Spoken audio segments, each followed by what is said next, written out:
दर्शक बंधु नमस्कार आपण भलरे थिबे बोली आशा आम गंजाम खंदाशाल परिवार बहु सदस्य जानिबा पई आग्रही जे गंजाम खंदाशाल रे प्रत्येक दिन प्रत्यह एभली नित्य नूतन असाधारण व्यंजन सब किभली प्रस्तुत होउछि। दर्शक बंधु मु आपनकु किछि दिन तळे कहि रखिथिली जे गंजाम खंदाशाल रो कोनोसी मध्य व्यंजन असाधारण नुह अत्यंत साधारण अथच आपण जो सब साधारण व्यंजन को असाधारण बोली विवेचना करुछंती सेटा आपनकर बडपण मु अकिंचन मात्र। गंजाम खंदाशाल मूल मंत्र होउछि जो दिन जहा थिला सेइथिरे आनंद 6 तुण 9 भजा थिले जो आनंद किछि नथिले लेंबू लंका लुण थिले सेही आनंद।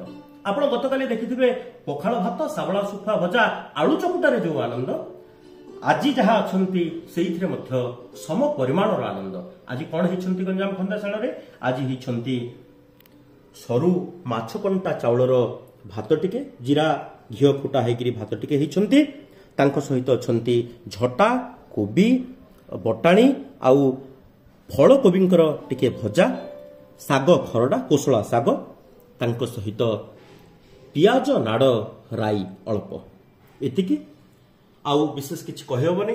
समय अपराह्न 3:15 घड़ी रे बाजिबा को जाउछि। भोक जोर हेलानी रहुछि। नमस्कार।